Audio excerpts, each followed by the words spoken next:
পুকুর কিনে সম্পূর্ণ টাকায় লস, একেবারে মাছ পেলাম না কিছু না, শুধু শুধু সব টাকা লস। সম্পূর্ণ ভিডিওটা দেখতে থাকুন, কয়টা মাছ পাই অবশেষে। পুরো সব টাকায় লস হয়ে গেছে, আমাদের মাছ পাইনি একটু। হ্যালো গাইজ, সবাই কেমন আছেন? আশা করি সবাই ভালো আছেন, আমিও কিন্তু ভালো আছি। তো আজকে আমরা ধরবো এই পুকুরটা থেকে মাছ। তো কেমন মাছ পাই দেখার জন্য সম্পূর্ণ ভিডিওটাই দেখবেন। তো আমরা প্রথমেই পুকুরের পাড়ও বানাইছিলাম একটা ছোট্টখাটো মাছা, যেটাতে আমরা বসে মজা করতে পারবো আর কি। তো এরপরে আছে, আর এরপরে আমার ভাতিজা চলে গেলো হ্যান্ডেল মারতে। তো এ মারতে পারলেও আমি কিন্তু মারতে পারি না, কারণ আমার ভয় লাগে, শিখিনি কোনো সময়। তো এরপরেই মেশিন স্টার্ট হয়ে গেল, আর 1 ঘন্টার মধ্যে হয়তো বা পানি হয়ে যাবে সম্পূর্ণ। তো এই যে আমার ভাতিজা কিন্তু পানি থেকে একটা ধরছে অনেক বড় তেলাপোকা মাছ। তো তেলাপোকা মাছটা দেখতে পাচ্ছেন অনেক সাইজে বড়।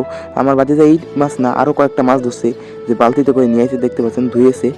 এই টাকি মাছ, আপনারা টাকি মাছ কইতে পারেন, কিন্তু আমরা কই স্যাং মাছ।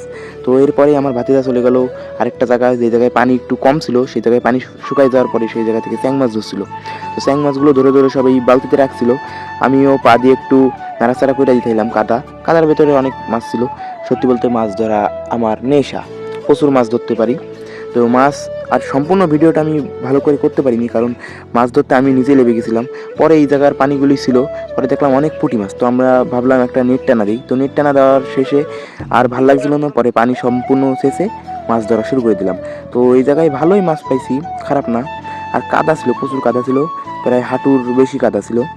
তো এরপরেই আমার ভাতিজা কিন্তু আর মামাতো ভাই মাছ ধরা শুরু করে দিল। আমার ভাতিজা গিয়ে আমাদের একটা কথাও শোনে না, উল্টো পুল্টো মাছ ধরে। তো আমার মামাতো ভাই দেখতে পাচ্ছেন একটা স্যাং মাছ পাইছে, আবার কাদা কাটতে যায় একটা খাইছে কাঁকড়ার কাঁটা। আমরা ভাবছিলাম হয়তো বা জিওল মাছ, মানে শিং মাছের কাঁটা খাইছে, কিন্তু শিং মাছের কাঁটা খেলে আর কি বুঝি কেমন লাগে, আমিও কয়েকদিন খাইছি। তো শিং মাছের কাঁটা খাইনি, ভাগ্যটা ভালো।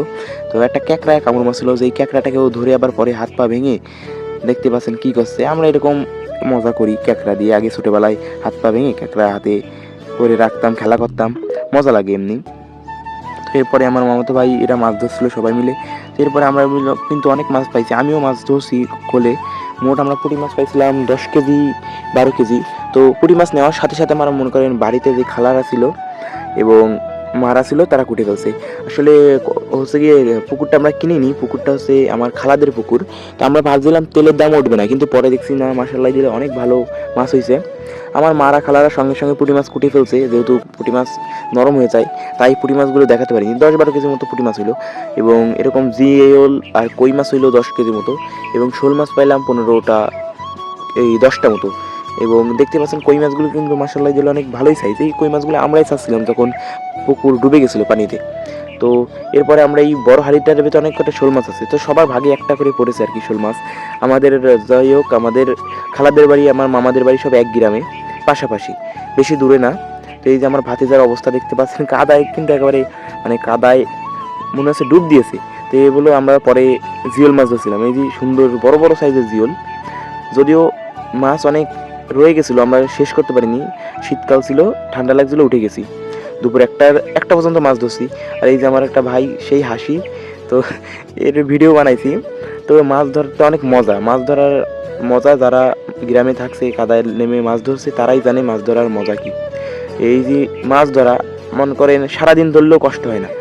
এই যে আমার একটা ভাতিজা বলে একটা জিওল মাছ মানে হারাই ফেলেছে, অনেক বড় জিওল মাছ, মানে শিং মাছ।